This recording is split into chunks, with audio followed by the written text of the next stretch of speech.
இங்கே ஒரு கேள்வி கூட வரும், பிடிச்ச விஷயங்களை கொடுக்கறதுல என்ன தப்பு இருக்குது அப்படின்னு. நியாயமான கேள்வி தான்.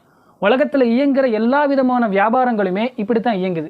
மக்களுக்கு என்ன தேவையோ, மக்களுக்கு எந்த அளவுக்கு தேவையோ, எந்த நேரத்தில் தேவையோ அதை அப்போது அந்த நேரத்தில் மக்கள்கிட்ட கொண்டு போய் சேர்க்கறது தான் ஒரு சிறந்த பிஸ்னஸாக இருக்க முடியும். நம்ம சம்மர் டைமில் அதிகமாக ஐஸ்கிரீம் சேல் ஆகிறதும், ஃப்ரெஷ் ஜூஸஸ் சேல் ஆகிறதும், இளநீ சேல் ஆகிறதும் இப்படி தான். ஸோ குறிப்பிட்ட டயத்தில் மக்கள் எதை விரும்புவாங்களோ அதை மக்கள்கிட்ட கொண்டு போய் சேர்க்கறது ஒரு பிஸ்னஸ். அப்படிங்கிறப்போ எப்படி இளநீ சேல் ஆகிறது தப்பு இல்லையோ, அது மாதிரி நமக்கு பிடிச்ச விஷயங்களை நம்முடைய சோஷியல் மீடியா ஃபீட்ஸில் ஷோ பண்ணுறதும் தப்பு இல்லை அப்படிங்கிற ஒரு லாஜிக்கான கேள்வியும் வரும். ஆனால் இங்கே நம்ம இன்னொரு விஷயத்தை புரிஞ்சுக்கணும்.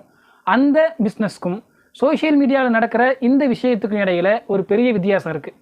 நம்ம ஒரு பொருளை காசு கொடுத்து வாங்குகிறோம். ஆனால் சோஷியல் மீடியாவில் நம்ம பார்க்குற ரீல்ஸை எதை கொடுத்து வாங்குகிறோம்? நம்ம போன வீடியோவில் சொன்ன மாதிரி, if you are not paying for the product then you are the product. நம்ம சோஷியல் மீடியாவில் நம்ம எதையுமே கொடுக்காம நமக்கு அந்த ரீல்ஸ் கிடைக்கிறதா, ஷார்ட்ஸ் கிடைக்கிறதா நம்ம நினைக்கிறோம். பட் அதை விட ஒரு பெரிய காஸ்ட், நம்ம பண்ணுற பொருளாதாரத்தை விட ஒரு பெரிய காஸ்ட்டை கொடுத்து தான் நம்ம அந்த ரீல்ஸை பார்க்குறோம்.